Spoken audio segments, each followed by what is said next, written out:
It's a beautiful 75-degree day in Southern California. The crowd filing into the Forum in Inglewood. Inside the Forum at the corner of Manchester and Prairie. Whether you're kicked back in the lounge or grinding in the film room, the block is always hot for the Lakers. The Los Angeles Lakers are the world champions of basketball. It's the Great Western Forum. Oh, chased down by James. Blocked by LeBron. The Magic, he pivots a 360 turn. He's around one, he's around two. Magic to Green underneath. On the ball to Shaq, screen. A windmill. They're going crazy at the Fabulous Forum. Hosted by Anthony Irwin, Pete Zayas, and Jovan Buha. It's showtime.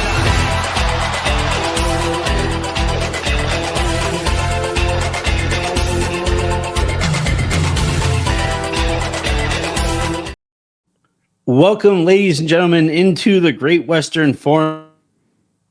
And you're joined on this fine Wednesday night. This is going to be airing Thursday morning, I would guess, around there.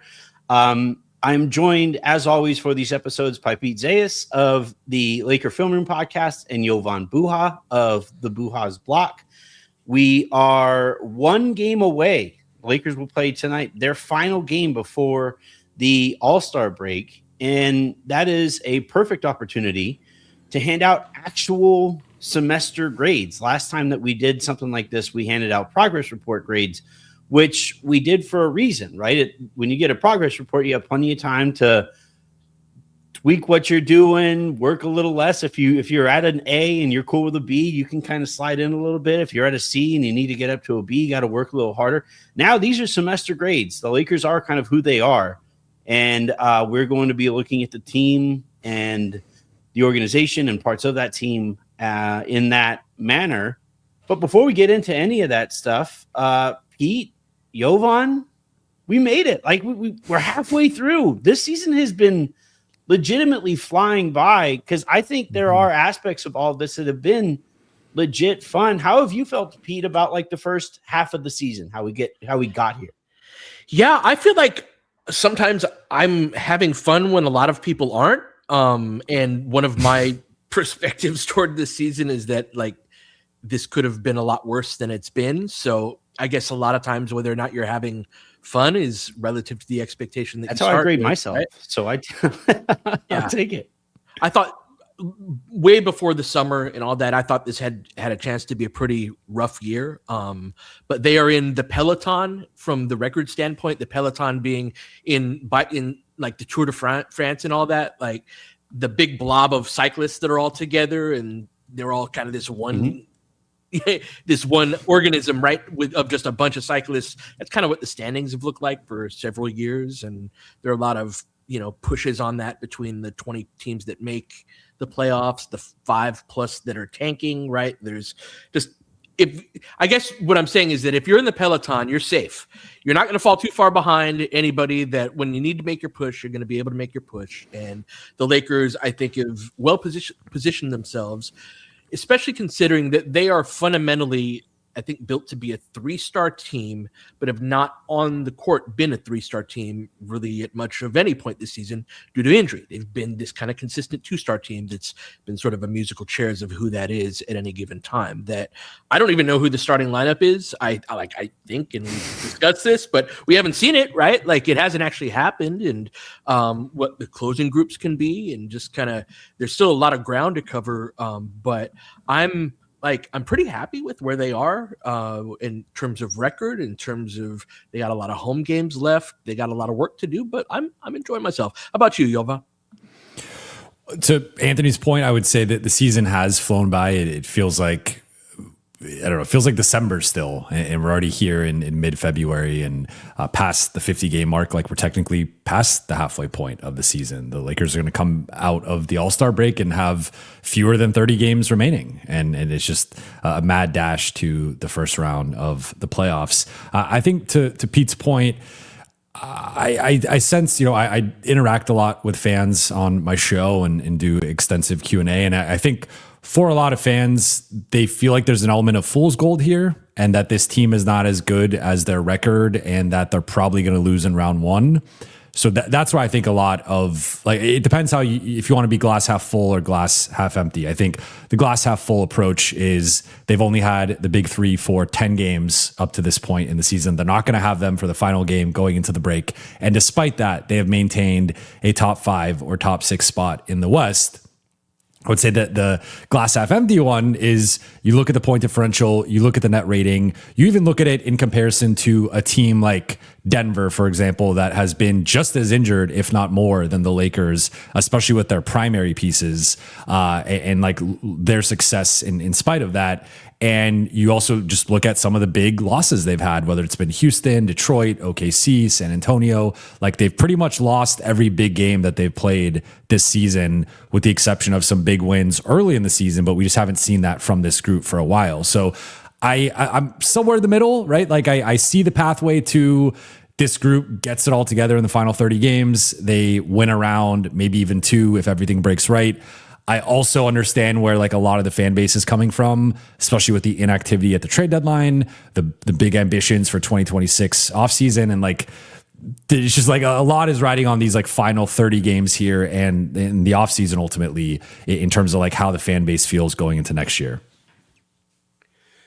Yeah, if I could just kind of, like, thread the needle between, because I don't think you guys are even necessarily disagreeing, right? I don't think so. Yeah, because I think the like, coming into the season, I'm with Pete that so many guys who are going to be free agents, LeBron his game could have really declined in a way that really threw everything for a loop. JJ Redick, second year head coach, maybe he doesn't take the step forward that you want. Like, this could have gotten a lot worse, but then at the same time, you still have Luka Doncic in his prime. You still have LeBron playing at a high level. And you still have Austin Reaves take a greater leap than any of us could have kind of thought he would. And you still arrive here at the halfway point where I'm kind of sort of with Jovan's audience, and I sense it in mine too, where I don't really have high hopes for the postseason with this team. So, yeah, and I guess the point of opening up the show with that is so that we could kind of suss out, player by player, group by group, entity by entity, how we arrive at some of those conclusions, and maybe towards the end of the show, discuss what we're kind of hoping for or expecting from this team, not just for the rest of the season, but as Jovan alluded to, this offseason, which is the latest, most important offseason in Lakers franchise history, or however we want to frame it. All right, let's go ahead and the way that we're going to do this is we're going to hand out grades, like I said, and I'm just going to start at the top of the roster, right? Because this is such a star-studded roster. I think that's the only place that we can frankly start. So I'm going to start with Luka, first full season, or he's in the middle of his first full season as a Los Angeles Laker. Leading the league in scoring. He came into the season, I think, with pretty, super high expectations because of the type of shape that he got himself into, and all of the pub that came with that. Pete, I'll again start with you here, and you aren't going to start every one of these. I'll go to Jovan, and we'll all give our grades so that we aren't all copying off of your tests here. But like, what grade would you give Luka to this point in the season? I'd give him an A. I'm going to do this in a slightly different way. I'll give you the letter grade to start out with, but I want to frame it through, are they on track or are they off track from being the role we need them to fill for this to be the team that it needs them to be? And so he is our primary, the planets revolve around the sun, and that's Luka Doncic player that I have been very happy with that. It's my expectations from him are that and a certain level of attentiveness just overall that has waxed and waned to a certain degree, but he's a superstar in his prime. He's been reliable this season. That it has been a certain whack-a-mole to his game that when you say he's leading the league in scoring, it's like almost every game there's one element of his game. It's like his three's going, but he can't hit his floater, or like he's shooting 90% from 2 over the last 5 games, but he's like 16% from 3 or something. You know what I mean? That despite that, he is finding a way to get to all of that, that there's just a baseline level of reliability to me, that he is on track from a health standpoint, right? He's missed the last couple of games with the leg thing, but hopefully be back very soon. And I think they're trying to just figure out how to get the whole team to the finish line from a health perspective, that it's like, stay in the peloton. Let's get everybody physically as healthy as possible, make as much progress as we can over the 82 in that environment. I'm hoping there's a certain element of, let's all play together for freaking 30 games before we get to the playoffs. That would be helpful. But for me, Luka's an A. Where are you at, Jovan? I'm at an A minus. And so I think to start with the positives, because an A minus is a good grade, right? And especially for a superstar, I think there's some superstars across the league that would not be getting A's or A minuses here. He's leading the league in scoring. He's leading the league in free throw attempts. He's basically shooting the best 2-point percentage of his career. He's right there tied with 2023 in Dallas. The 3-point shot has rebounded in a way that, I mean, for a while there, he was hovering around 31%. And to Pete's point, it has been this, like, he's either making his twos or not making his threes, or vice versa. It feels like he just won Player of the Month for January. Everything is trending in the right direction. So I think if you asked me this a month ago, I honestly would have probably said a B plus and would have been a bit lower. But like, he had a pretty rough December, I think, by his standards, where like the numbers were still there. But you look at the Lakers record, you look at some of the on-off stuff. I don't think it was quite up to where, like, if we're holding him to a certain standard, which in my opinion, he's in that top 3 or 4 conversation, right? Like, I have him right now third. I think a lot of people would have him fourth, with Giannis at number 3 maybe. But if we're comparing him to like Jokic and Shea, I do think there's a certain standard of every single night that you expect, and also a certain impact in terms of like on off and whatnot. So that would be like my only little bit of a gripe here, is that if you look at like his on off differential this season, it's plus 3.5. Last year it was plus almost 13. Now you could point to last year's group didn't have the same depth, and maybe some of those things led to like a bigger gap there. But with him on the floor last year, they were plus 8.5 points per 100 possessions. With him on the floor this year, they're plus 1. And like, they've just not been that good in general from like a net rating perspective. So that's like my one little tweak, and sort of like looking at December and just some of the shooting splits and struggles in that month, the turnover struggles. But again, overall, like I think he's had a 90 to 93rd percentile season. So despite, it not being as high as Pete's grade, I am for me, an A minus is pretty high. Yeah, I have him at like it's like a 94, right? A 95 and up, that's like a solid A. A minus sounds a little harsh, so I have him at like a 94, which is like a lower grade A. The one reason I'm not going to go so far as like A minus is because I think some of the stuff that's been going on is just kind of out of his control, right? The amount of time that LeBron missed at the beginning of the season, the amount of time that Austin missed at the beginning of the season. Like Pete said, I think everybody is just in kind of survival mode. Hey, let's just get to April and let's hopefully make it to May. And I think Luka being there to kind of hold like the Spider-Man meme, hold the ship together while people are kind of missing time. It would feel a little unfair of me to dock him for some of the stuff that's kind of frustrated me, given that a lot of the things that have frustrated me are just have almost nothing to do with him specifically. Pete, go ahead. They have also found, I think, LeBron-only groups that work earlier than they've found Luka-only groups. Like, I think there's just a little more ground to cover, of which Gabe had been in that rotation, and Luka and Luka have yet to play with each other yet. That I think that just figuring out what that 5 is, I think that's a big part of kind of the story of an 82-game season, is figuring out like, okay, these are our starters, but now this is the back half of the first quarter, and this is how we start the second quarter. This is our closing group. This is our closing group against a small and fast team. This is what we do versus a big, strong team. You know what I mean? And everything in between that. I just think they've yet to find the one that works for Luka, that he's done a certain level of carrying that does not always reflect in the plus minus when you don't really have a group that has a lot of magic together. That, of course, he's the biggest ingredient, but I don't know. I think that he's done a lot of carrying in some bad groups. The obvious point to make here is that the Lakers are still trying to figure out how to build around Luka Doncic. Yeah. And even if they know they're like waiting to actually, do it at the right time by their judgment. I would also say that he's very representative of this Lakers season in that like you hit the nail on the head there, Pete, talking about how, he is still leading the league in scoring, right? Like the Lakers are still on a 50-win pace. And yet you still feel like there is so much meat on the bone there on a night by night basis, with Luka and with the Lakers as, by extension.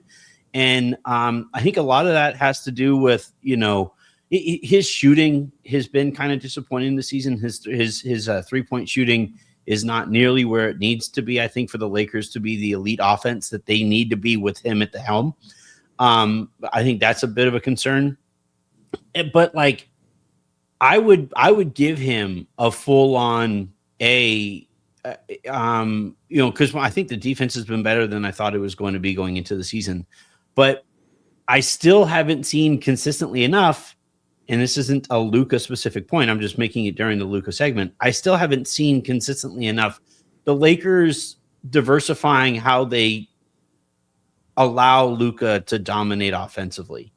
And I was talking about this. I'm sorry to whoever I was texting back and forth about this with. I think it was with Sabrina in a lounge Slack.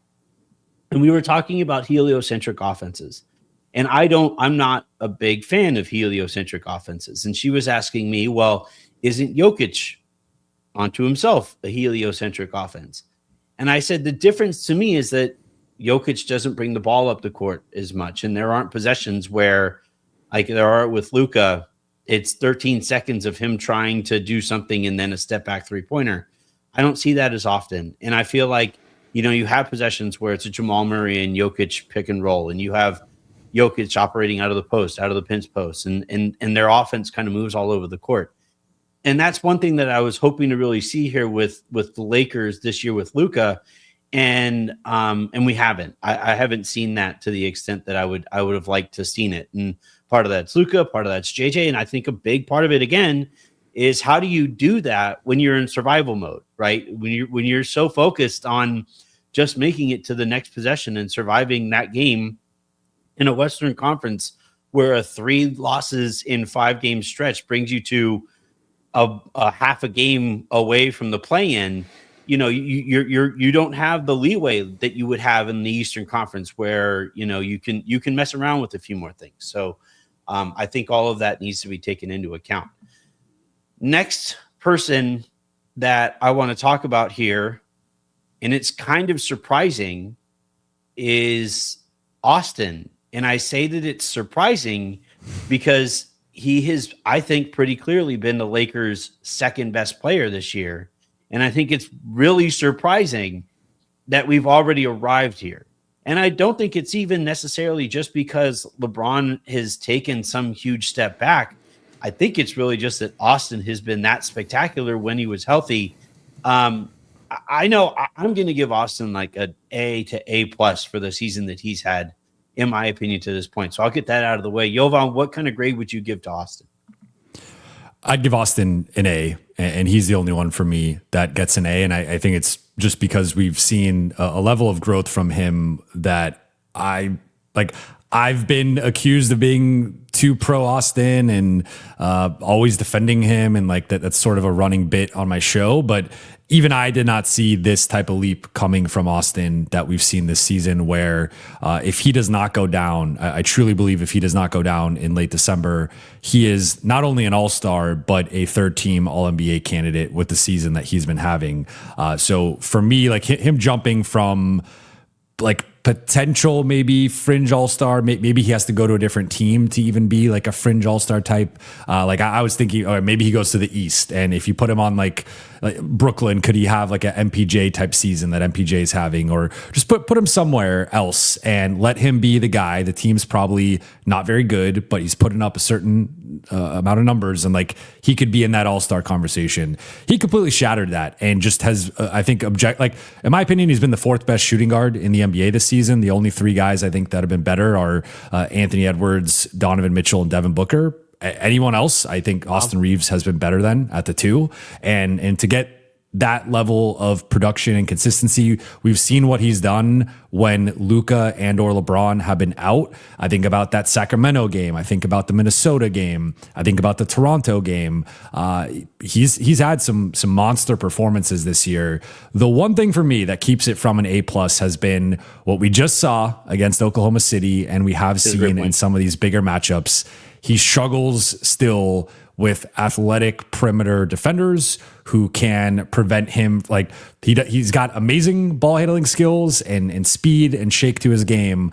But if you can stay in front of him and you have some measure of athleticism, strength, and length, you can really bother him in a way that we've seen against the likes of OKC, San Antonio, Phoenix, etc. So that's like the final level for Austin's game of him being like a bona fide, locked in all-star, all-NBA type guy is I think he's got to prove, like we saw it in the Minnesota series to a degree, and I see it every time I do one of these post games after one of these games. Like the fan base is holding him to a certain standard in terms of we need to see him deliver in these types of moments. So I think that's the final thing for his game is like, can he do this at the biggest, brightest lights, biggest stage against the best defenses? I think that remains to be seen. But outside of that, which is more of a question for the future and his fit with Luka, he's had an incredible season. And for me, he's blown away my expectations.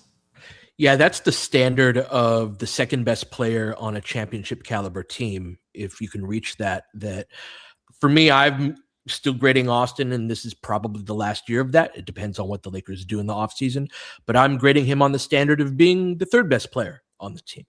And that is based on his salary, even that is my level of expectation. And so he's made that leap. I also have those same concerns of being able to, and even with like OKC, it's funny because those guys are good athletes, like Cason Wallace. He's a good athlete, but it's more that Austin's shake doesn't work. Like they're more disciplined. They're really good at their jobs. They're physical. They can sort of initiate the fight and sort of pressure up on you. And Austin, like he sort of cracked the code a little bit in the first half, but then struggled later in that game. And so that to me is part of the fun of following a player for years and years is sort of like, we've seen him sort of crash through these different barriers that have been put in front of his career that like, oh, can he reach this level? And it's like, oh, damn, Austin actually is that good, right? But this is a high summit right here. But I'm grading him on the standard of the third best player on that type of team. And I think he's absolutely an AA+ type of season. I guess when would that change to grading him as the second best player? When he gets paid like it, or when, like when we don't have two max guys on, but like LeBron is still, I still hold LeBron to our second star type of standard. I would love I think you could argue that we have a number 1 and 2 number 3s if you wanted to talk about, sorted team in that type of way, but 1 and 2A and 2B. But I think that but I also think that there could absolutely be a certain magic that they could all find together if they ever freaking played together, but they have to all three play in the same game at the same time to really develop it. That they're so versatile as players that to me, if you've got 3 guys that are that good on the floor, and you've got to be able to find 2 guys that can fit with that and produce a good 5-man unit. And so that to me is one of the storylines of upcoming, is like, we don't know if the starting lineup with Smart is going to be that, and if it's going to work, or is it going to be yet another starting group that's like, in terms of the numbers, we'll see. Speaking of LeBron, Pete, if you're grading him at the second best player or second star here, I don't think he's gotten, he would get a particularly high grade. Is that fair to assume? Yeah, I'd give him a B-, and he's the first of the 3 that, again, it's more important to me, are you on track or off track to being what I think you need to be on this team to be able, because of the skepticisms that I have about Austin's game against the OKCs and the type of ball pressure that you'll see in the playoffs, I do think that we need LeBron to be able to crack the defense in certain matchups in a way that Austin just can't.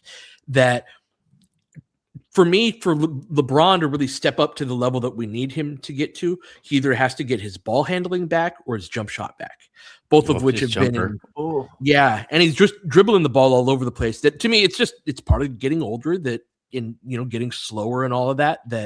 But one of those two things have to come back, that especially if he's going to be an off-ball player, that a lot of his off-season work was tailored toward, right, is that getting that jumper. What's he at? 32% from three right now. 31. But it's still a relatively generous grade of a B-. I think he's off track, but not irretrievably so, because of the context of his age, of the sciatica, of the kind of ramping up. I think increasingly across the league, the regular season is becoming an extended preseason. It's some ethereal place between a preseason and a regular season, that in the context of where LeBron needs to be, I've seen enough good from this season. And one of my favorite things has been, it drove me crazy last year, he kept trying to target bigs like he was younger, like off the dribble, Jovan, that I was like, this is not working. We are not scoring or generating advantage on this. That he's a lot more, I think, in the post and familiar with kind of, this is what I can do at this point, and really leaning into triple threat. Saw that against OKC. Yeah, and that was like the best stretches of offense that we had in a lot of ways. So I'm good where LeBron's at. Like, he needs to be better than he is. To put it simply, he's either got to get his handle back or he's got to get his jumper back. That, for me, that's the standard. I'm glad I'm not going to have the lowest grade for a change here. Every grade. I have LeBron at a B. I would say for me, my expectations were a little bit lower, maybe entering the season. Just year 23, age 41. Like, I didn't expect him to be the same player as last season, and like, he's still relatively comparable from across the board statistically. Like, there's obviously been a decrease in scoring, and I think that the rebounding has actually been kind of sneakily one of the areas he hasn't been as sharp lately, and just defensively overall. Like, I think back on that 20-4 stretch the Lakers had in the middle of last season, where they were the league's best defense. LeBron was the through line through all of that, where that stretch preceded the Luka trade. It also preceded AD going down. So you had multiple versions of the team. You had AD there. AD goes down. Then you have a few games there with Jackson as the primary guy pre-Luka trade. Then you have the post-Luka trade version. And then you also have Luka returning. So you had like almost 4 versions of Laker teams over that stretch. LeBron was the guy throughout the whole time leading the defense. Jovan, you also have the DFS for D'Lo trade in the mix of all of that as well. So what a crazy time of Laker basketball. And I thought he was awesome defensively, and the Lakers, I mean, that's when they started finding this small ball identity, which DFS helped unlock. JJ got really creative and unorthodox with his defensive schemes, and it felt like he had like at least like an A- scheme for every matchup. And think about how many big games they won down the stretch of last season. They beat basically every team that they played, with the exception of Cleveland, who they played a couple times earlier in the season. So it was like they passed basically every test. They had a bunch of statement wins, and they had that stretch there as the league's best defense. LeBron was a huge part of all of that, and we really saw them fall off for a little bit there when he got injured in Boston and then missed a couple of weeks. So he has not been that player this season. I didn't expect him to be that necessarily, but even with the numbers being relatively close, it's not there. I think that to Pete's point, the jumper, I think the rebounding has slipped a bit. I think he sometimes to me is a little bit too passive. Then you couple in, like, I think the defense ebbs and flows, to put it kindly, in terms of what he's going to rotate as the low man, when he's going to box out. So I think you put that all together. I'm still maybe a little bit more optimistic on what he's done and what he still can do, but I would give it, for me, a B.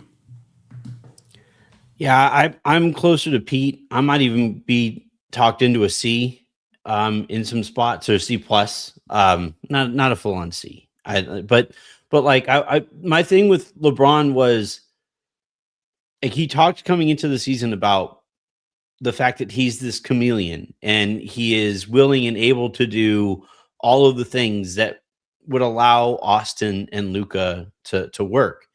And I would love to pick his brain, or have him with some true serum and ask him, now that you know what it's like to have to, try to build your own rhythm as a shooter, what you would try to learn from that as a facilitator back in the day? Because I really do think like a lot of the problems with him offensively and him as a shooter, he just has no rhythm. Like you look at when he's shooting the ball, it almost looks like he's shooting because he has to, or he doesn't really know, should I shoot this one? Should I try to create a better shot for somebody else here? Should I I really feel like a bunch of his instincts are kind of bumping up against each other. And once again, like if I'm going to give Luka a little bit of leeway for things that are beyond his control, I think LeBron, if you give him a full season where he gets to play far more frequently with Luka, that rhythm stuff gets figured out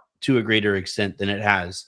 But still, like the waxing and waning defense really concerns me because, just within the context of this team, if he isn't even a mediocre defender, there is no defense between those three guys. And, it's the Lakers just they become DOA if that's going to be the case. So I would say like a C plus. I also, and I understand that this is, uncharted waters for him because he has been the center of the universe for every team he has played on since he was like 8 years old, and asking him to just immediately become 2A, to Luka is really tricky. But I don't necessarily love the leadership that LeBron has brought in some spots where you kind of listen to him talk after some losses, and it's like, you guys just played a game, right? And like I find myself asking LeBron, do you care? Far more frequently than I would like to. Pete, you're making a face, and I'm curious what your takeaway from this might be. No, I said something similar on the LFR pod today, where there were the infamous clip of him and Russ being like, everybody have fun. What preceded it was LeBron trying to rally a pretty stinky team and he was really like trying to rally the troops. They were playing the best basketball. Get greedy. Season. They'd won like 4 or 5 in a row. It was one of the brightest stretches of the year.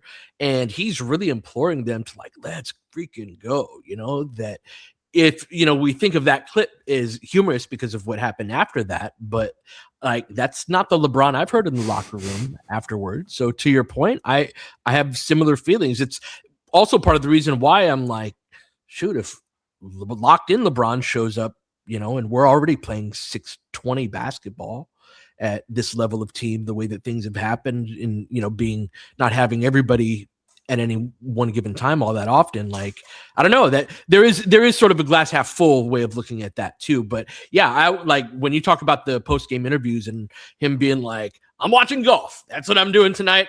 That's stood out to me as well. Yeah, I think part of it is just because exactly that, Pete. Like, one, we come from the church of Kobe, right? Like, we grew up watching Kobe, and I cannot recall very many, if any, games that like after a game Kobe that the Lakers lost, Kobe would just be like, "Yeah, man, I'm working on my backswing." Like, I just could not fathom that.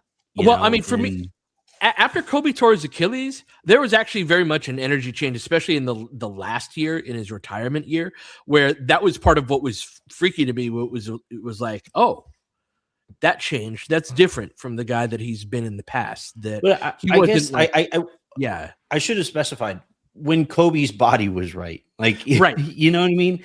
Like, I think post Achilles, and because he tore his Achilles, and I think he also like broke his something or other. Right? Didn't he have another? He had another big injury after tearing his Achilles. So his body was very clearly telling him, buddy, he knew. It's time to.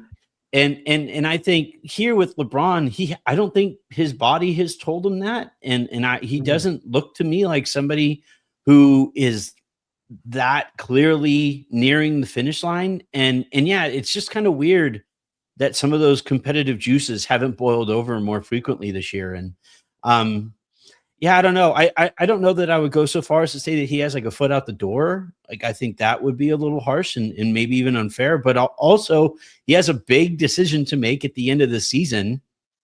And, Brian Windhorst, I guess, was, said that the teams that are out there that LeBron would consider playing for, like if we're already getting, lists of teams that LeBron would consider playing for in February, and you had him send that, I don't know if you guys saw it, but on his Instagram, his IG Reels, right, he had that little quote about behind every couple is a reality, the relationship isn't 50-50. Like that little tidbit there, that the subtweets are coming back, and there's some of this other stuff going on. And again, it comes off of a summer where he and the Lakers didn't even approach the negotiating table to have a conversation about it. It's just too many things that are kind of lining up that I would be remiss if I didn't say, what all might be going on here. Jovan, do you think I'm reading too much into these things? We'll move on to the role players next. No. I also, this circulated on the timeline around the trade deadline, but there was a question at the exit interviews last season about this upcoming season potentially being LeBron's final year, and whether Rob and the Lakers front office would try to do everything they could to maximize whatever window LeBron had remaining. And he firmly said, yes, that we do want to send off LeBron on like a high note with the end of his career. And I guess I would argue that I don't think that has happened in the past 12 months or 10 months since that press conference. So I also feel like there's multiple layers to this. I think you have the general dynamic between LeBron and Clutch and the Lakers, which has been deteriorating since the Russ trade in 2021. You have this situation from the past summer of not really engaging in terms of a potential extension or longer term contract, and LeBron basically being like, you either have to opt in or we're not sure where things are going to go. And this potentially being his final year in LA, but also not having like maximized every crevice of the roster to give LeBron and Luka, the best shot here for this season. I could understand where LeBron, like I understand the Lakers side of it, but I also understand LeBron's side of it, where if you're just wired to every year, you're always thinking about the now. Like that's how LeBron has always been. It's always, how can I maximize this roster and give myself the best chance to win a championship this season? The Lakers have clearly not done that going back to this past offseason and then again at this trade deadline. So if I were in LeBron's shoes, I would be frustrated just about that, to say nothing of a lot of the background here. So I get it from his perspective to a degree, but of course from the Lakers side, like they're operating in the way that they should be, which is positioning themselves for a big 2026-27. Well, I guess we'll just let that segue us into a Pelinka conversation. Rather than the role players. And so I had this conversation with Harrison in a lounge earlier today. And it has frankly annoyed me a little bit how quickly it was. We went from, well, all right, we couldn't have realistically expected Pelinka to put together a roster around Luka Doncic as fast as he did, or would have had to compete in last year's playoffs, right? So the Mark Williams trade threw him for a loop. We'll see how things go in the summer. And then again, like the summer arrives and it's like, well, you have the Giannis plan potentially, and you have this and you have that. And I remember my analysis of the summer was like, all right, well, the Lakers had a good offseason within the parameters that they set for themselves, but not every team is operating within those parameters. So I think there were teams that had more productive off seasons. And then you arrive here at this at another trade deadline, or this trade deadline, and like already a week out, the conversation is, well, we got to see how this summer is going to go. And I just feel like we've seen too many transaction cycles before Luka and now with Luka of, well, we just got to see how what's on the horizon.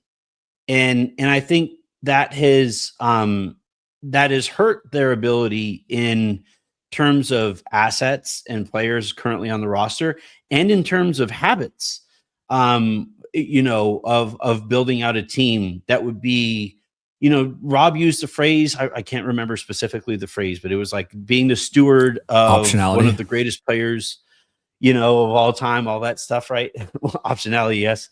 But like, the responsibility that he has being, put in charge of the final chapter of LeBron's career and now with Luka. And I just don't necessarily feel like Rob has consistently enough lived up to that, that responsibility. So for me, as far as Rob's grade goes, I would give it an incomplete, because we still have to see how the back half of this plan goes. Pete, where do you stand on the roster that was put together this summer and the job that Rob Pelinka has done to this point?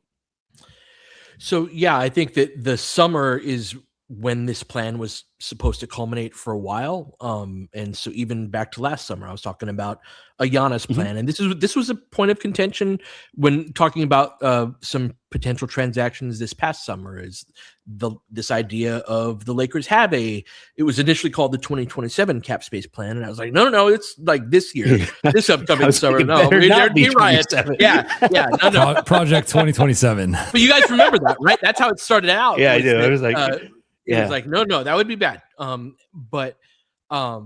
So I do think that there is a certain amount of, like, since that's been the plan for a long time for it to sort of culminate at that point, that I'd like to see it do that. Now, I think in terms from an asset management standpoint, the Lakers are one of the few teams that have stayed competitive, and I think are on the ascent, having the type of cap space that they have while already having Luka in hand.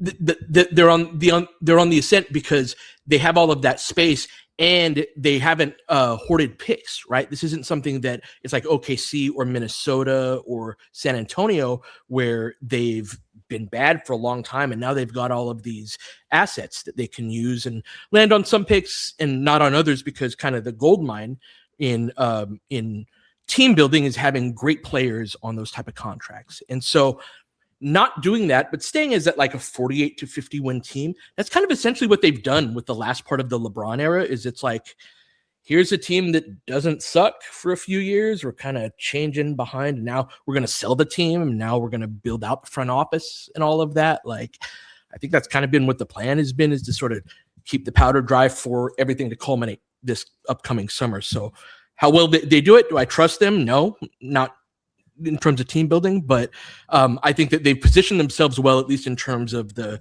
cap space and kind of having this asset that is in short supply around the league, but it's got to turn into players.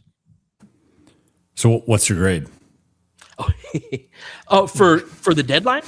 I mean, it's still for Rob, just overall, with the front office overall. I guess it's for this season, right? That would probably be but you could also bake in some of the future, season? I guess. I don't know. I don't know. I have a grade. So I say on track or off track, right? And so I believe they're on track.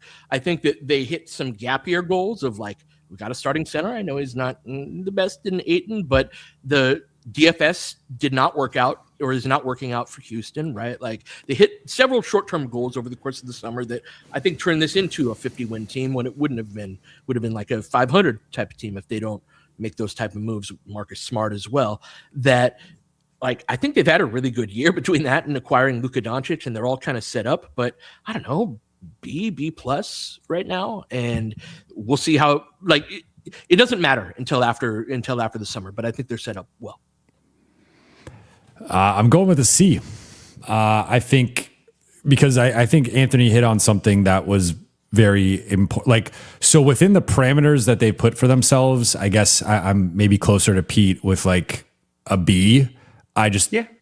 So like for what they were trying to accomplish last summer and this season, I would probably give them a B. Factoring in what I think they should have probably been doing for going back to last summer and this season, I would give them more of a C, where I think it's been close. Like, in my opinion, they kind of did the bare minimum in both instances, which I think is by design to an extent with trying to keep the cap situation. But it was like, okay, so you're not going to attach anything whatsoever to get off of Gabe or Maxey. You had a report come out in like August. The Lakers are optimistic about what Maxey and Gabe could give them. And like, that's why they decided not to trade them. And I know part of that's like spin, but they've had these situations where they have players who are clearly not good enough for the contracts they're on, and they refuse to attach any assets whatsoever to get off of them. But it just keeps this dead weight on their cap sheet. And this has been the case for multiple years now. But I just look at the summer and I'm like, I give them credit for like, I think each signing has worked out, especially at the price point. I also look at it and I see some like, okay, DeAndre Ayton shares an agent with Luka, and there was some recruiting there from Luka. Marcus Smart said that Luka heavily recruited him. Jake LaRavia, same agent as Austin Reaves. Austin Reaves is on a contract year. Like, I think so. Like, I don't want to completely take away all the credit from the front office, but I also want to acknowledge some of the agent relationships and some of the recruiting that was done. Oh, of course. That like. I think a lot of people, like, basically I'm more so saying like, to me, it's been like replacement level GMing, where I think you could have grabbed basically any other GM, put them in this situation, have them have the same parameters. If that's really the goal of the franchise is 2026, that's the big summer.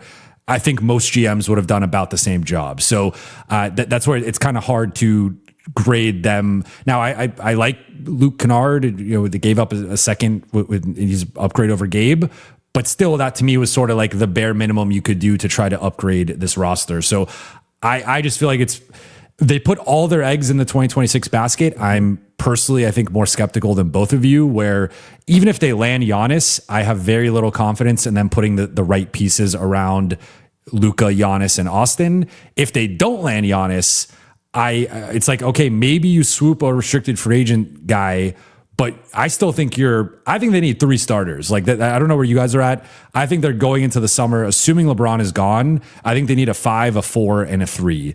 And I don't see how they're realistically going to get 3 starting level front court players with that. 60 million is on the high side. I think it's probably going to be closer to 50 million. That's going to be tough to pull off, in my opinion. And unless you're getting like 2 all defensive studs at the 5 and the 3, I don't really love kind of settling with being like, oh, Rui's the 4 of the future. Like, if you have Jaden McDaniels and Rudy Gobert, I like that. If you don't have 2 guys of that caliber, I don't really like that front court. So I'm just looking at it with a bit of a skeptical eye of like, okay, let's just even say you swoop Walker Kessler or Peyton Watson. I think you still have 2 starting holes on the roster that you might not have that much cap space to trade for or sign someone. And then you're kind of going into next year with another incomplete roster. You need to then go into the 2027 deadline or 2027 offseason. Now we're 3 postseasons into Luka's career, and maybe there's like 1 second round exit to show for that. So I'm a little bit more on the skeptical side here of this plan, putting everything into this summer. And I would say, to me, it's been like basically replacement level front office work up to this point.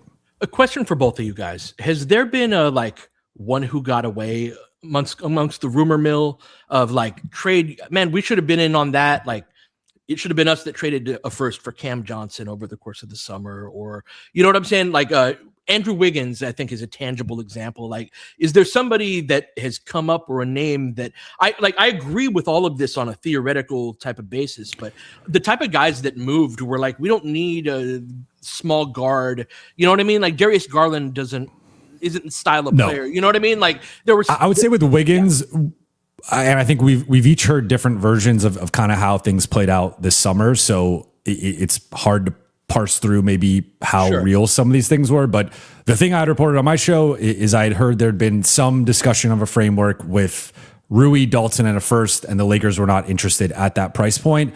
I think in retrospect, that was a pretty fair price point. That if that, again, I don't know how like real that actual package was. I think that would have been a pretty fair trade, in my opinion. You would do it, and you would, I would do that. Part of the yes, I would have done that at the deadline. I don't think that was available at the deadline, but like I would have done that personally. And now you're locking in, I think, the 3 there, and you have the 3 of Luka, Austin, and Wiggins, and now the challenge is go find the 5 and the 4. But whether it's this summer or this past summer or during this past trade cycle, you were inevitably going to have to get contracts to put on the books. And again, even if you nail the one restricted free agent, you're still probably I don't think they're getting 3 25-year-olds to be starting 3 through 5, right? You're going to need some guy. There's going to be one guy that's 29 to 31. I think Wiggins could have been that guy, and I wouldn't have had an issue with that. I think restricted free agency is going to be a very small part of the plan. I think they're trying to clean up in the trade market of teams that are a little more expensive than they want to be and need to get out of good players on contracts that are just a little onerous for their overall builds. So I think RFA is a small part of the overall. Yeah, I just know that's been kind of out there is those are the best free agents, I would say, right? Like you look at unrestricted free agency, no. it's unrestricted free agency sucks. Yeah. I also, the Utah Jazz are going to make it as difficult as they can possibly make it on you if you do try to go out and get Kessler. The Nuggets are going to make it. Both of those teams, especially if it's the Lakers specifically making offers, I would imagine both those teams accept, match the offer just for the sake of, no, you're not going there. We'll trade whoever we have to trade, and we'll have to address our books however we have to address them. But we are not losing Walker Kessler or Peyton Watson to the Lakers specifically. All right, Pete, I think it's a good thing to have this conversation on the air because we have this conversation plenty in text, in our group text, you're in my text back and forth. The cap space plan is one that makes me really nervous because like you just mentioned, the Lakers would be looking to trade for a player whose contract is just a little too onerous. If they don't get Giannis, that is, they would be looking to trade for a player whose contract is a little too onerous. If you're going to do that, then you may as well have traded for that player at the deadline with the expirings that flexibility is going to come from anyway. The second part of it is the Giannis thing specifically. I just don't see how the Lakers offer is all that enticing to the Milwaukee Bucks, or is the kind of thing that John Horst accepts as he continues to try to save his job as the guy who trades Giannis Antetokounmpo. So I'm going to get out of your way here, Pete, and let you explain this in a way, because I still don't necessarily see the plan, but I think you selling it, you would do a better job of selling it than either Jovan or I would, because I think he and I are both more skeptical in it than you are. So let's just start with a tangible example rather than kind of these theoretical type of things. OKC's payroll explodes over the course of from this season to the next, and Lou Dort and Isaiah Hartenstein become too expensive to both afford. I think there are ways they can have both of them on their books, but it is pretty certain, I believe, that they're going to lose at least one of them. I would like either of those players at one of those spots that you were just describing, Jovan, in terms of being a starter. And now the reaction to that may be, well, yeah, so would like a lot of other teams would like Lou Dort as well, right? The problem is that OKC cannot take back money. You know what I'm saying? Every other team, since they're over the cap, they have to send something back, or they have to pay a third team. Like Brooklyn has been a dumping ground like this, and several other teams have accumulated assets through this way in the past to be like, oh, Brooklyn, you hop in on this deal, you take the contract. OKC doesn't get any money back. They get a trade exception back for them. But it makes doing deals very difficult. The Lakers are the only team that you can actually deal with one-on-one, that you can get out of this money. And I use OKC as an example, but they are not the only example. Like Orlando's an example as well, where like they can exist as they are, but they're okay, but they don't, you know what I'm saying? They probably need some degree of flexibility to get out of, it doesn't even have to, and that's what I'm saying is like the Lakers, I think, will be able to choose between a few different places. They believe that there are 8 to 10 places around the league that are of varying degrees of, we are a little more expensive than we want to be. And the Lakers are the one team that you can deal with one-on-one, where, to flip it to the Giannis conversation and to Milwaukee, the same dynamic exists of like, let's talk basic, just like trade and barter system type of stuff, right? Like I've got grain, you've got corn in certain quantities, and I show up to the market with my grain and it's like, well, I can give you a bunch of my grain, but now what are you going to do with the grain? And it's a lot better to have like this amount of money and this amount of currency that I can turn into a whole bunch of different other things. And so the trade exception idea, I know, sounds very esoteric, where basically the idea is like Giannis gets traded into the Lakers cap space and we send our picks and all of that. Like, I understand that seems out there, and that's part of the reason why I think simultaneous to that, you would find another team of which they would be like absorbing some bad money and getting picks out of it as well, right? And so, because I think that is the mode that Milwaukee goes into if they trade Giannis. They're not looking to win the championship anytime soon. They're looking to accumulate assets. And so the idea of the Lakers cap space plan, and Giannis is a central figure in this, but it's not the only pathway. I'm just saying that that's probably the biggest major bit of business that the league has to do league-wide over the course of this summer, that in terms of money, that's probably a great opportunity for the Lakers to be in, either getting Giannis himself, getting in on that as part of the whole OKC phenomenon of like, say he really wants to go to the Knicks, but between Bridges and Anunoby and Josh Hart, they probably got to get rid of two of them just to make the salaries work, because they can't get out of cat, right? And like, those guys would be helpful on our team, and it would not be and then the Lakers have to trade a whole bunch of firsts. We're helping you. Like, this deal could not happen without us doing this. You know what I'm saying? And we're the only team. All of the other teams have to take back money, or they have to send out money because they don't have cap space. And so it's that makes the Lakers, I think, sort of a central figure over the course of the offseason. They're the one team that can really operate off of that. I don't know if all that made sense. No, it does. My one place where I would say, okay, not even pushing back on you specifically, Pete, but more kind of back on the overall theory here is like, all right, if the point is to be as flexible as you can be this upcoming summer, if the summer has always been the focus, then you probably should have moved Rui and gotten another asset for the sake of not losing Rui for nothing. Like, this has been a staple of the Rob Pelinka era, is losing Jordan Goodwin for nothing, losing Alex Caruso for nothing, losing Rui Hachimura eventually for nothing. They're going to lose Luke Kennard for nothing after giving up a second round. Who says Rui's going to be gone? That is one part of my retort, is that, for one, he's not lost, and what the Lakers are trying to accrue is cap space. So in other circumstances, like, you forfeit the salary slot if you just let a guy walk if you're over the cap. But if the whole point of what you're trying to do is to end up at a certain level of cap space, just letting Rui expire and being like, well, one of our options is Rui comes back at, I don't know, around the MLE, but we don't have to sign him to the MLE because we have his bird rights.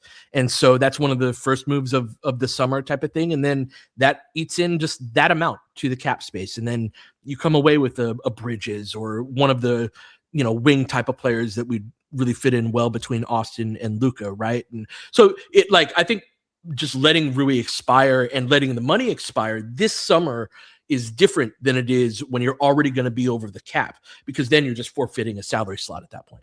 Right. Yeah. and look, if Rui does come back at a cheaper contract, cool.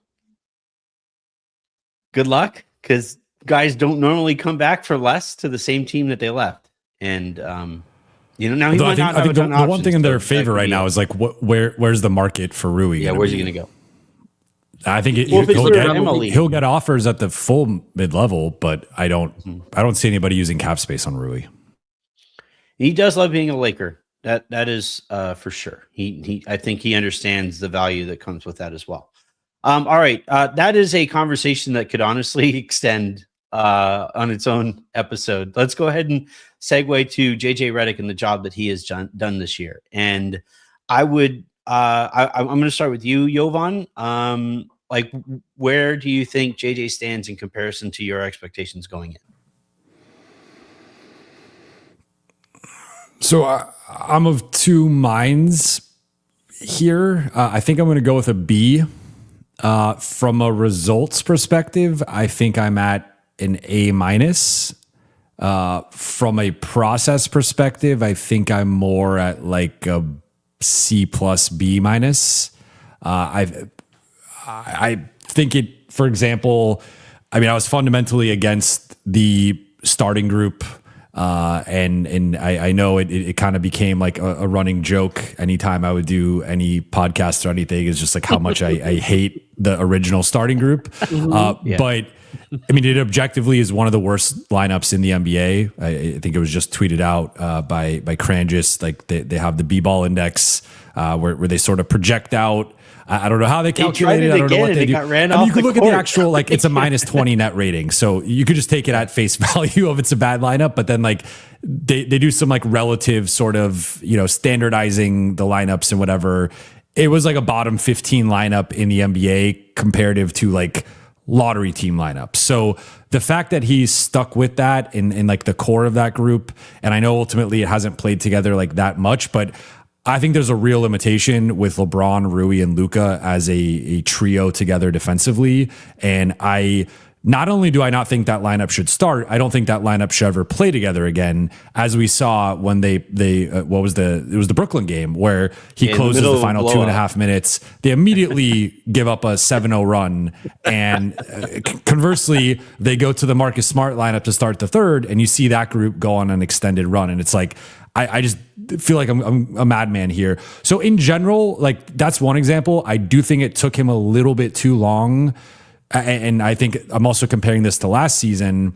Last season, I felt like he had a great pulse on lineups and the rotation. And he did have to like start D'Lo to start the year, but then he quickly pulled the plug on that. And then I felt like from that point on, he had a pretty good pulse on the best players, the best lineups.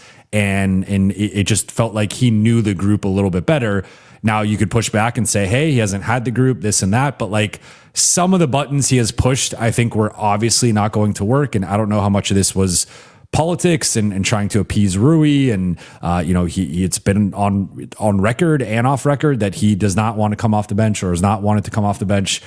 But I also think at some point it's got to be about like, what's best for the team. And they finally got there, but I think it took them far too long to get to this point. Then you had the whole situation with Vando and him, like LeBron returns. Vando is a DNP CD for 8 straight games. And then we see now, like since then, I mean, now granted, he was playing much better now than he was before then, but I think Vando's too good and too important to what the Lakers are doing.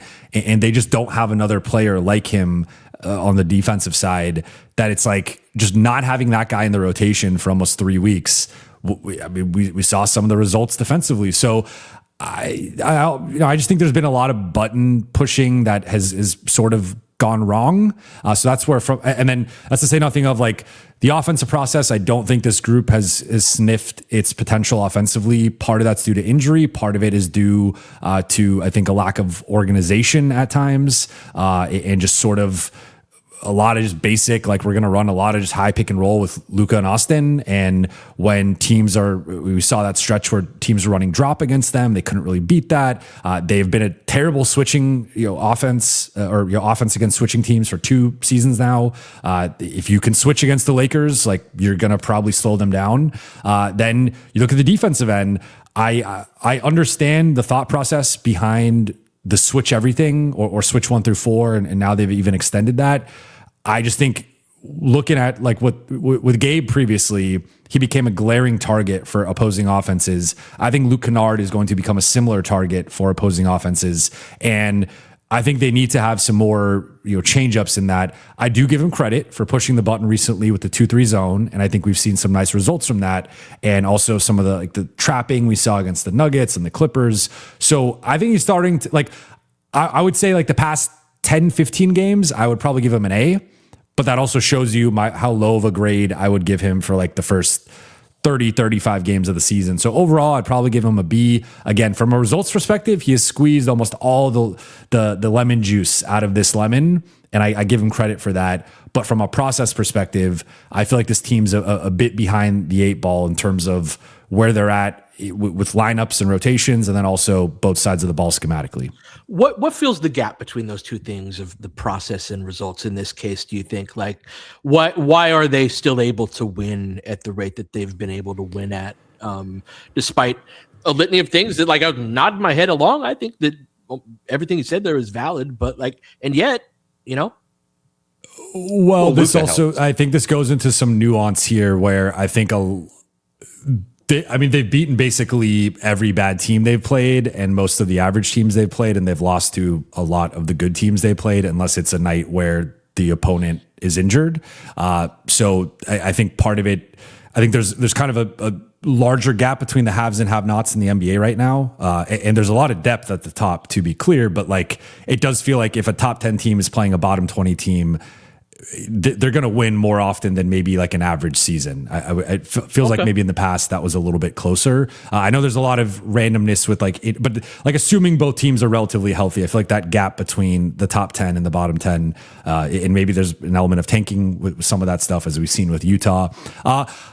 It's a good question. Like I think they've won but I guess to where I would take this would be, I think they've won in spite of the process at times. And like, for example, the starting group, they have often started games, even against bad teams, treading water or in a hole that they should not have been in the first place. So I think to your point, or to the question, if they had better process, I think this is a team that maybe has a couple more wins. Maybe it's not even that big of a difference from a results perspective, but I think there's like a +5, +6 net rating team somewhere in here. They just did not push the buttons the correct way. And it's not even a health thing, because I think like just even look at recently how they played against Brooklyn and Washington. They've had those opportunities early in the season that they did not play like that. Right. Still banged up, still not 100%. And there's just been a different, shift here the last 10, 15 games. Part of that's the players, but I do think, especially the first 30, 35 games of the season, there was some low-hanging fruit that they did not capitalize on. Especially with the lineup stuff. Like, I think I shared the frustration. I wanted Marcus to start as well, and I agree with the overall observation that he's had less of a touch this year than he had last year. I'm thrilled that he landed on the zones. I think that's, that was something that when we did our progress report, that was part of one of the tangible things. I try to give sort of tangible checkpoints of what it can be. And like developing a zone with this group, I think is absolutely what the doctor orders, especially the type of matchup zone they're running where they're switching. And there's a lot of similarity between that and their base look that it's like, okay, you can teach this on the fly during the season. I think there's more ground to cover, but I'm happy with kind of where they've landed on that front. I also think that how they're going about attacking on the offensive end is like they're being more intelligent about who they're targeting and how they're going about attacking them. I agree with your observation that there can be a lot of like, we're just going to run high ball screen and kind of be a little lazy with it. That is part coach to me, part players as well. It's hard to kind of draw the line there, but yeah, I don't know. I'd say it's a B+. Like, I think that they haven't had their guys. It's a flawed roster that being able to pull off wins in down the stretch of games. And I think they've kind of made chicken salad out of chicken shit a few times and got a few wins they shouldn't have. Everything what you were saying though was also true, which is sort of to me a argument for optimism. Is it's like, well, like stop punching yourself in the face in 5 different ways, and now you're like winning 70% of your games. Like it, and that to me is so much of basketball is just like stop punching yourself in the face in these ways that you can control. That's like one of the easiest ways to get better. I am probably closer to Jovan. I'm going to talk about this in kind of a different manner, in that with JJ Redick, I think the extent to which, or the how quickly the Lakers arrive at, oh, no, don't have it tonight, it really concerns me. And I think that is reflective of leadership, both from the standpoint of its stars, though I think Luka is pretty competitive night in, night out. But I also think that's pretty reflective of the coach, and those third quarter Lakers has become a hashtag when you're watching these. And it's like, that's when the coach just spoke to you, right? What's he doing at halftime? And so I think I would say that he has taken a step forward this year, but not quite the step forward that I was hoping for from him. And again, as has been the case with Luka, with Austin, with LeBron, the absences need to be factored in here for JJ as well. I would just say, like, and the other thing too that JJ has kind of started doing is, or not kind of started, but really kind of elevated it a little bit, is in his post-game remarks, it kind of reminds me of Darvin to a certain extent in that it's always, the guys this and we that, you guys, and that is always something. Like, I'm a former coach, Pete, you're a former coach. It goes a long way if you tell your guys after a game, you know what, man, I should have recognized that zone a little faster. You know what? I should have seen that so-and-so didn't have it to the same extent. I've messed this up. This is something that I got to be able to be a little bit better with. And maybe he's doing it behind the scenes. I haven't heard too much on that front. But it also is beneficial to say that, like, I'm a big Sean McVay fan. I'm not even a Rams fan, but I just really respect the way that he goes about his business. And after games, he's constantly saying, like, yeah, they bailed me out tonight. I was terrible in this front and that front and that. And I was hoping when JJ Redick said that he actually spent some time with Sean, that I was like, oh, awesome. Like, that might really help. And those kinds of things have kind of worn on me a little bit. So still, I would say a positive season. It's a passing grade. It's a grade that I could present to my parents and not have keys thrown at me, but it's still not quite the grade that I was kind of hoping for. I would maybe even go so far as like a B-, I would say, from JJ this year. We could just really quickly do this one. The role players on this team, I think it needs to be said how vital to this season role players' professionalism has been.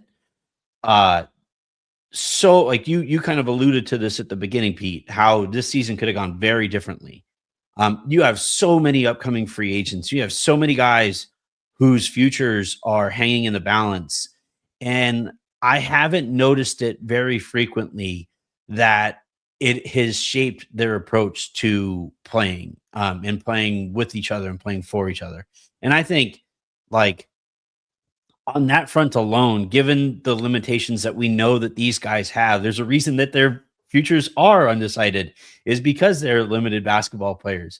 I'm going to give the role players and the other guys on this team a very sturdy A. Where are you at, Pete? Yeah, I'm at an A as well, right? They're not a perfect bunch. It's a bit of an island of misfit toys on some level, but like, everybody they acquired this offseason, I'm happy, is on the team. This has been Vando's best year in 3 seasons. Rui, I think, is just starting to settle into a role, but he's really locked into, like, he's one of the league's reliable. He's going to shoot 40+% from 3, and what he's going to provide. And the back half of the roster, it's like the one thing that makes me want to knock it down to an A- is that there's a chasm. I kind of meant, like, I'm not counting those guys. No. If I start talking about those guys, I get annoyed. But listen, the reality, if we're giving out grades for what has actually happened is on most nights, the Lakers are without a couple players, if not more. And those players in the back half of the roster have played an important role in how the season has gone. And on some nights, they've helped them get wins, but on a lot of nights, it's like that they just haven't been good enough. That's part of why they're on the back half of the roster. But I just think that there's a clear sort of have and have nots on this roster in terms of the top 8 or 9, 10 versus past that, right? But overall, like, I think Jackson Hayes has had a really good year.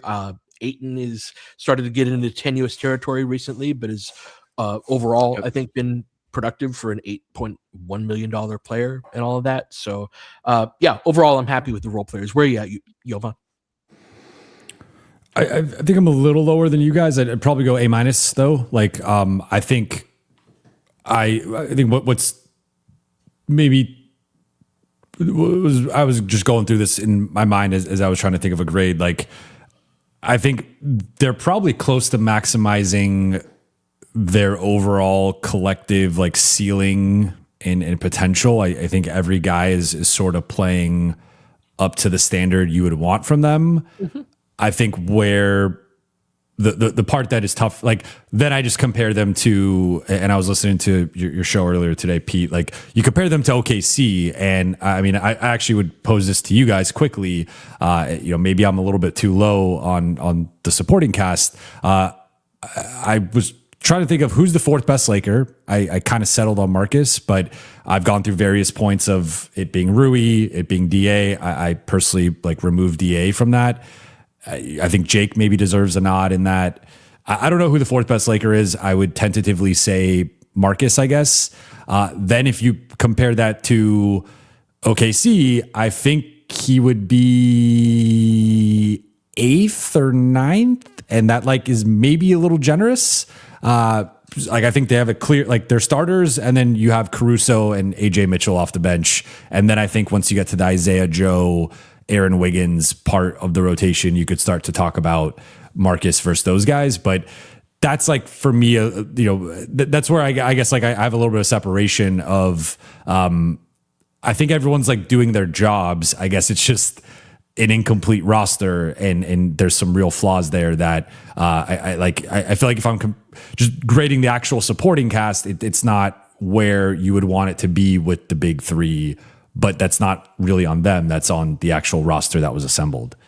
Mm-hmm. I was just going to say that this is where having nothing basically to show for 2 straight drafts shows up, right? Because Dalton would have been a first rounder in his third year, whatever it is, second year that like would be a part of this rotation.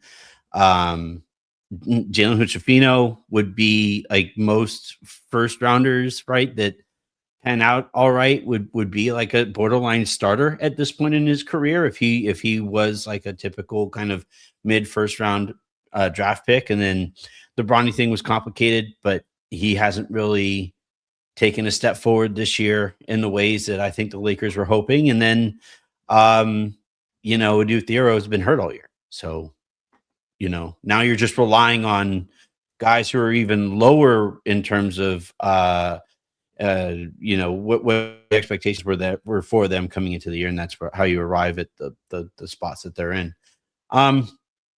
This has been fun.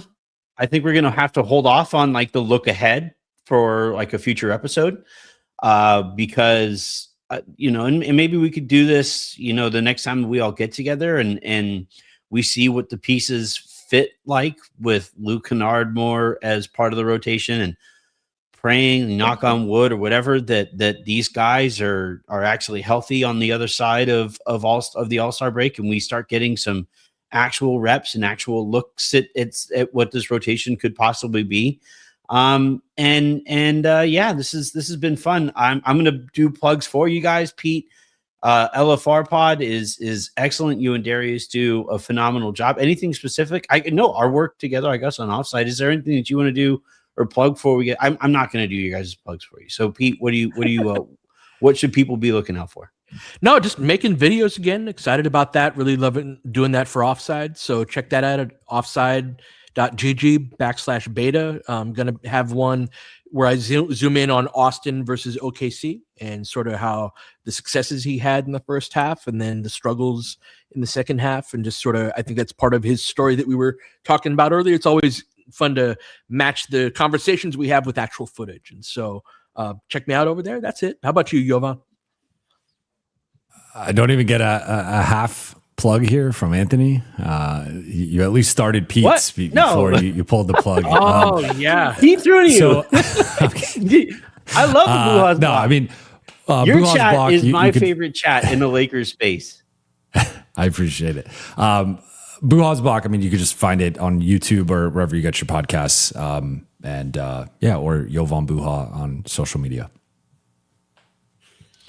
Also, Jovan, you're doing the Lakers Collective with Trevor Lane and with Jason Timp, and that has been fantastic as well. So here's your extra plug.